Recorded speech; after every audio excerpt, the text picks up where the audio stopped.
Hey everybody, this is herculespetix, founder, curator, docent, and gift shop employee of the herculespetix Academy of Comic Book Studies.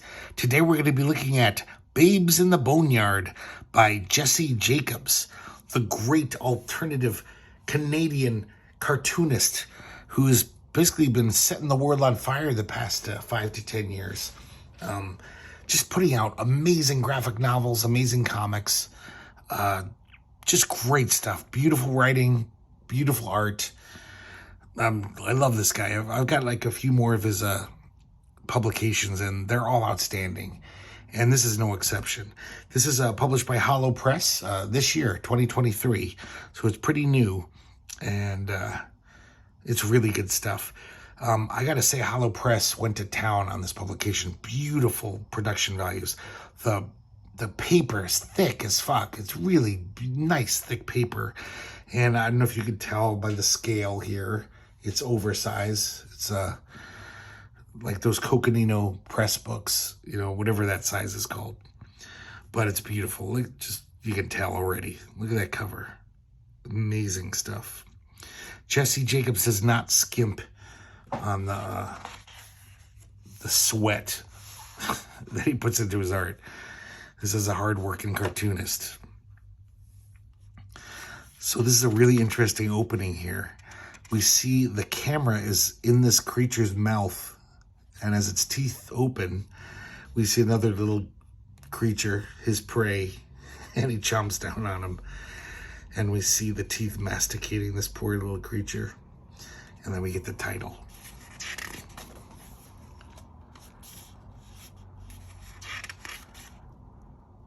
So we start off with all these constellations and the phases of the moon. I'm not quite sure why the constellations are drawn in almost every panel. I'm not that bright. But it's nice visually. Look at this. So nice. So the narrator kicks in. And he's basically saying he doesn't remember his life before. He was very young when they took him. I think they wanted me to believe I was one of them. But even as an infant, I knew I was different. And we just see this crazy, psychedelic, these lines that coalesce into these monsters. And the little baby's in the middle. And the baby says, I hated them from the beginning.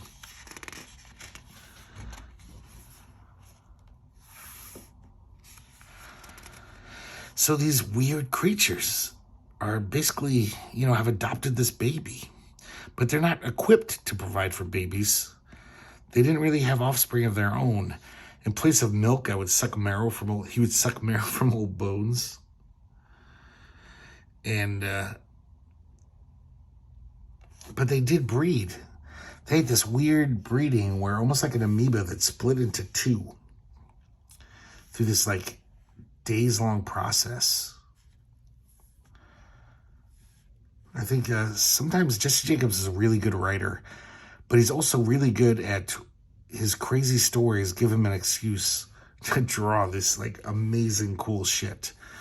So I'm sure he factors that in when he's writing a story. He's like, what do I want to draw? What crazy imagery is in my head that'll fit this story?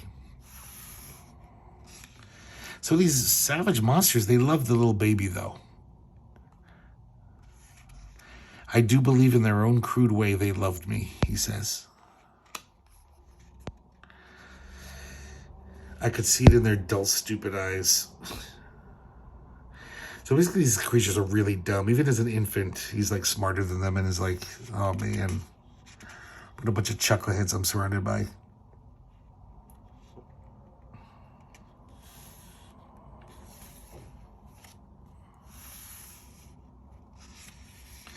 So as they multiply, because basically they grow, their population grows really fast because they, divide, and then those two divide, and then those two divide. And they seem happier and more energetic because they enjoy each other's company. They're social animals, so the more animals there are, beasts, the happier they are. But nature will not allow a population to expand indefinitely. Look at this crazy image. Man. Jesse Jacobs. So this is strange. So when the herd reached its capacity, it would do the opposite. Two of them will smush together to become one. And that'll keep happening until there's one left. And then this whole cycle starts over.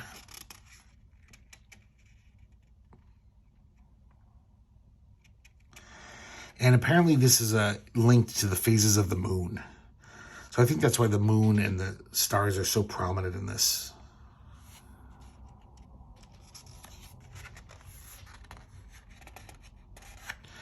Their biology was governed by the rhythms of the sky.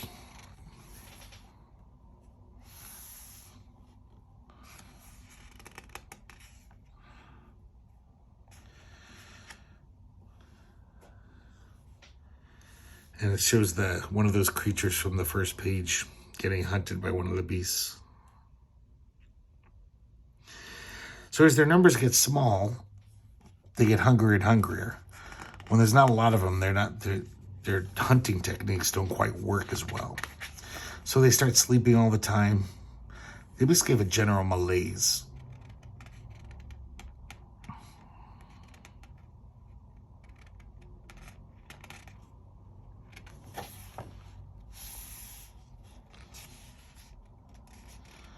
I hope you're looking at this on the big screen.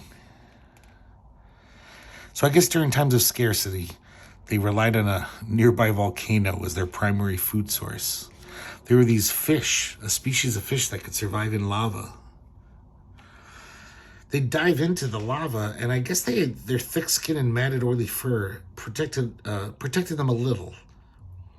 But a lot of times, if they stayed in too long, they'd come out hair singed and flesh all blistered. Here we see an example of one of the creatures.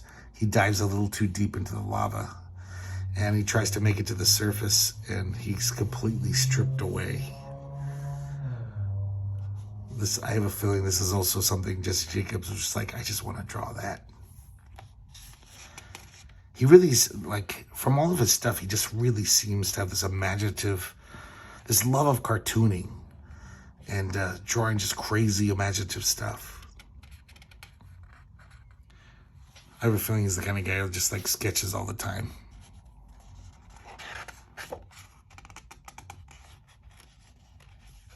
He tries to teach the creatures basic concepts of cognitive development, but they're really dumb. They just, their brains are so simple. So he's just kind of so annoyed with these guys.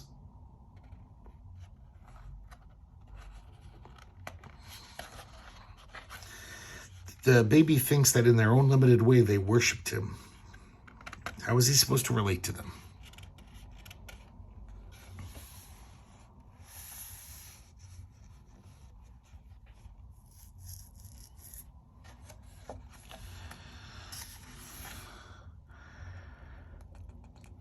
And sometimes when the sky is really bright, the night sky, the creatures seem to glow as if they were transformed into electricity. And I think once again, Jesse Jacobs just wanted to draw these crazy, nutty electrical creatures.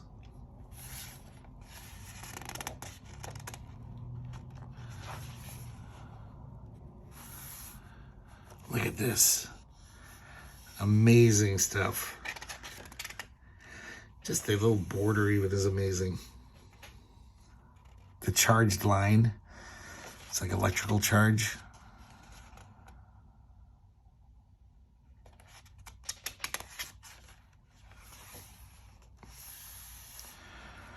So one day he's sleeping with his nanny monsters, and a human shows up, and he sees that the baby. He says, "My God, it's a kid!" And he starts killing the monsters. Kills a bunch of them, and the baby is instantly taken with this human, the first human he's ever seen. His voice sounds angelic compared to the low guttural sounds of the creatures. His movements were smooth and elegant. A wave of relaxing energy sank over me as we followed the stars into town. So he's rescued from these creatures who just did nothing but love him.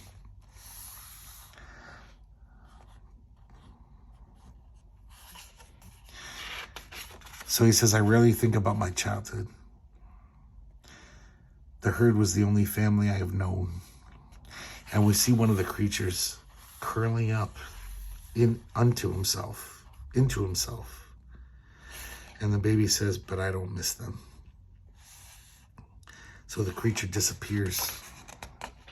Just twirls up into nothing. And that's it. Oh man, I love that stuff. This is a little picture of the artist, Jesse Jacobs, with his dog. And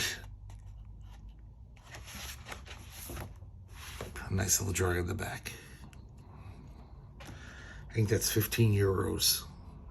So I think this was like 25 bucks. It's worth it though. It's just a beautiful production. It's such a nice comic book. It's, like I said, the paper is just nice to touch. But there you have it, Baby in the Boneyard by Jesse Jacobs, his latest comic. Totally recommend this highly, and hopefully you can find it. It's not even, I think it's an import, but hopefully soon it'll be more available in the States here. So that was a quick one, but there's really not much to this. It's just a beautifully drawn little, I don't know, parable, whatever. I don't want to read every panel, because I'd probably get sued for copyright infringement.